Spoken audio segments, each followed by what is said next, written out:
Hi Pramod, ಇವತ್ತು ನಿನಗೆ 40 years ಬರ್ತ್ಡೇನ Archana ಒಂದು ಮೆಮೊರೇಬಲ್ ಗಿಫ್ಟ್ ಆಗಿ ನಿಂಗೆ ಕೊಡ್ತಾ ಇದ್ದಾಳೆ. ನಿನ್ನೆ ತಾನೇ ಅರ್ಚನಾ ಕೂಡ ಬರ್ತ್ಡೇ ಆಗಿದೆ. Belated happy birthday Archana also. ತುಂಬ ಒಳ್ಳೆ ಕಾರ್ಯಕ್ರಮ ಮಾಡ್ತಾ ಇದ್ದಾಳೆ ಅರ್ಚನಾ. ಮತ್ತು ಇದರಲ್ಲಿ ನಮ್ಮನ್ನೆಲ್ಲ ಇನ್ವಾಲ್ವ್ ಮಾಡ್ಕೊಂಡಿದ್ದಂತೂ ತುಂಬ ಖುಷಿಯಾಗಿದೆ ನಮಗೆ. ಇದಕ್ಕೆ ಅರ್ಚನೆಗೆ ನಾವು ಮತ್ತೆ ಥ್ಯಾಂಕ್ಸ್ ಹೇಳ್ತೀವಿ.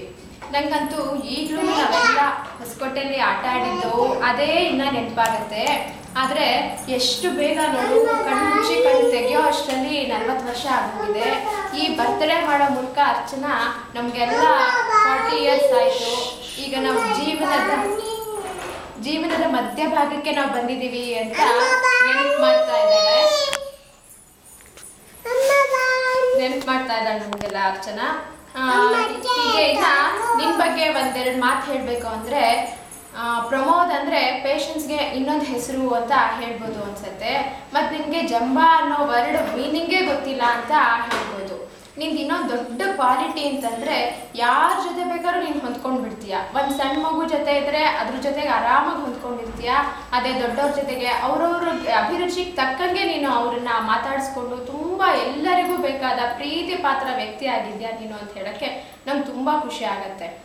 ಆ್ಯಕ್ಚುಲಾಗಿ ಹೇಳ್ತಾರೆ ಲೈಫ್ ಸ್ಟಾರ್ಟ್ಸ್ ಆಫ್ಟರ್ 40 ಇಯರ್ಸ್ ಅಂತ. ಹೌದು, ಯಾಕಂದರೆ 40 ಇಯರ್ಸ್ ಆಗೋ ಹೊತ್ತಿಗೆ ನಾವು ಜೀವನದ ಅನೇಕ ಆಯಾಮಗಳನ್ನು ನೋಡಿರ್ತೀವಿ, ವಿವಿಧ ಪಾತ್ರಗಳನ್ನು ನಾವು ಕಂಡಿರ್ತೀವಿ.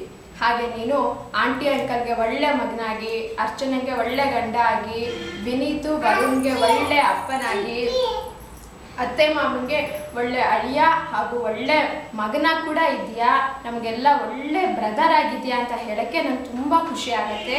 ಹೀಗೆ ನೀನು ಎಲ್ಲ ಪಾತ್ರಗಳನ್ನು ಯಶಸ್ವಿಯಾಗಿ ಪೂರೈಸಿದೆಯಾ ಅಂತ ನಂಗೆ ತುಂಬ ಹೆಮ್ಮೆ ಆಗುತ್ತೆ.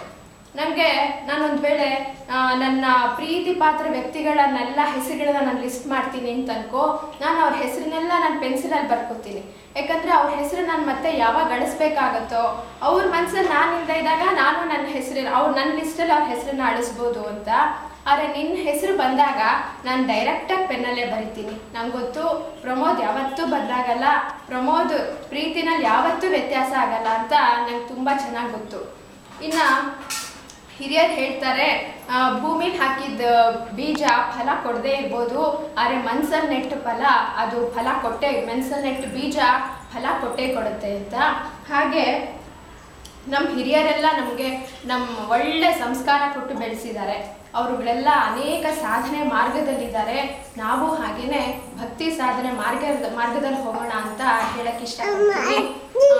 ಗ್ರಹಾಧೀನಂ ಜಗತ್ ಸರ್ವಂ ಅಂತ ಹೇಳೋ ಹಾಗೆ ಆಲ್ ದ 9 ಪ್ಲಾನೆಟ್ಸು ಮತ್ತು ಹರಿಗುರು ಗುರುಗಳು ಎಲ್ಲರೂ ಕರುಣೆ ತೋರಿಸಿ ಇನ್ನೂ ಹೆಚ್ಚು ಅಭಿವೃದ್ಧಿ ಉಂಟು ಮಾಡಲಿ ನಿಮ್ಮೆಲ್ಲ ಸಂಸಾರಕ್ಕೆ ಅಂತ ಹೇಳ್ತಾ ನಾನು ಮತ್ತೊಮ್ಮೆ ಹೇಳ್ತಾ ಇದ್ದೀನಿ, ಹ್ಯಾಪಿ ಬರ್ಡೇ ಪ್ರಮೋದ್.